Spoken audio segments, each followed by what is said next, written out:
Assalamualaikum warahmatullahi wabarakatuh. Waalaikumsalam warahmatullahi wabarakatuh. Hai teman-teman semua, perkenalkan nama saya Dwiki Wahyu Handrian, bisa dipanggil Dwiki, dan rekan saya Rizky Imam Fanani, bisa dipanggil Rizky. Kami dari jurusan Tarbiyah Fakultas Agama Islam Universitas Muhammadiyah Malang.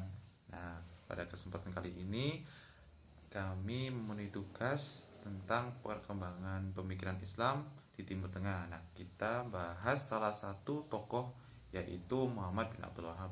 Nah, menurut Mas Rizky sendiri, Muhammad bin Abdul Wahab itu seperti apa sih biografinya? Beliau itu lahir pada tahun 1115 Hijriah dan wafat pada tahun 1206 Hijriah, teman-teman. Beliau itu memiliki nama panjang diambil dari silsilah keluarganya ya. Nama panjangnya itu Muhammad bin Abdul Al-Wahhab bin Sulaiman bin Ali bin Muhammad bin Ahmad bin Rashid bin Barid bin Muhammad bin Al-Masyarif At-Tamimi Al-Hambali An-Naddi.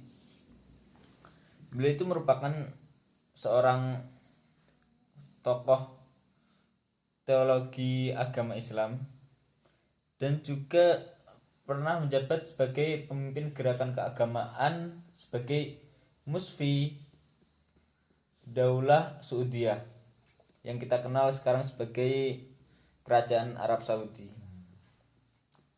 Dan gerakan Wahabi sendiri bagaimana, Mas Dini? Jadi Wahabisme itu atau Wahabi dicetuskan oleh Muhammad bin Abdul Wahab. Nah, itu lahir di tanah kelahiran beliau, yaitu di provinsi Najd. Nah, Najd ini digambarkan sebagai tempat yang gurun luas terletak di Arabia Tengah. Najd sering digambarkan sebagai gurun pasir yang sangat kontras dengan wilayah Hijaz yang lebih kosmopolitan, di mana wilayah Hijaz tersebut terdapat dua kota suci, yaitu Mekah dan Madinah.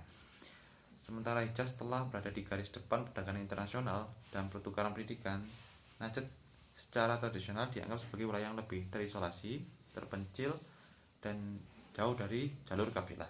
Dengan demikian, Najd belum menjadi lokasi utama untuk pariwisata. Nah, dari Mas Rizky sendiri, Wahabisme utama di abad 118-an itu seperti apa? Nah, pada abad 18 kan Wahabisme itu paham tersebut tuh dianggap sesat. Padahal itu bukan penyimpangan sebenarnya paham tersebut tuh.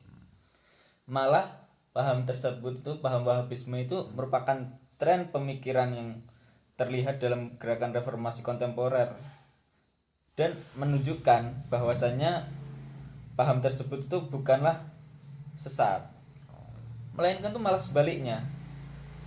Paham tersebut itu harusnya yang tepat itu dipandang sebagai bagian dari pemikiran Islam abad ke-18 arus utama, seperti itu.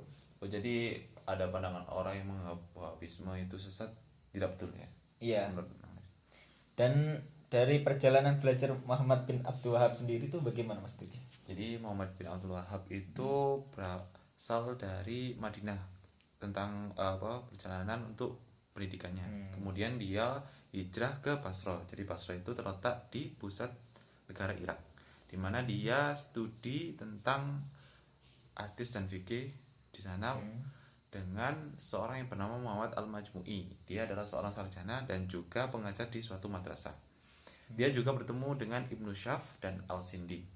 Nah, gurunya tersebut diterangkan tentang pemikiran Muhammad bin Abdul Wahab, dan di sana gurunya juga mendukung atas pemikirannya, seperti melarang tentang pelalaian, bid'ah, dan juga menegaskan tentang pesannya tentang ketauhidan. Nah, selama tinggal di Basra tersebut, Muhammad bin Abdul Wahab juga bertemu dengan Syiah. Nah, Syiah tersebut salah satu kelompok Islam yang banyak melakukan penyimpangan tentang peribadatan. Maka Muhammad bin Abdul Wahab secara tegas menentang perbuatan Syiah tersebut karena banyak yang melanggar tentang ketauhidan. Jadi seperti itu. Nah, kalau untuk pemikiran Muhammad bin Abdul Wahab sendiri nih, Mas Rizky, bagaimana pendapatnya? Dari sudut pandang saya sendiri itu Muhammad bin Abdul Wahab itu menentang para ulama agar mereka itu tidak apa ya, agar mereka itu tidak apa membatasi peran ulama. Dan Abdul Muhammad itu mengharuskan tuh setiap muslim dan para pengikutnya itu untuk ini, untuk membaca Al-Quran dan hadis itu secara langsung dan pribadi. Dan juga dia juga meminta agar para pengikutnya itu percaya bahwasanya tidak hanya memiliki dasar pengetahuan yang sama, tetapi juga dasar untuk mengevaluasi apakah seorang itu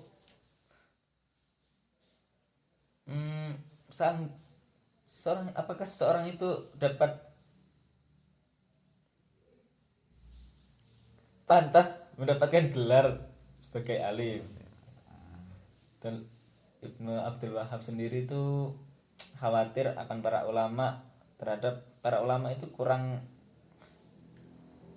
dalam hal keterikatannya dengan Al-Quran dan Sunnah, dan meyakini bahwa para ulama ini kurang memiliki pengetahuan dan pemahaman tentang teks interpretatif yang mereka ajarkan dan kutip. Beliau juga mengecam untuk interpretasi literal daripada kontekstual mereka dari Al-Quran dan hadis. Jadi Muhammad bin Abdul Wahab itu kalau dari Mas Rizky mengecam ulama yang tidak mengambil sumber dari Al-Quran dan hadis gitu ya. Kan itu mengecam para ulama agar interpretasinya literalnya itu enggak hanya ini apa? Enggak hanya kontekstual. Jadi mereka itu menyuruh untuk interpretasi literal aja daripada konteks. Seperti itu. Jadi kalau dari saya sendiri setelah baca-baca juga Muhammad bin Abdul Wahab ini pemikirannya itu salah satunya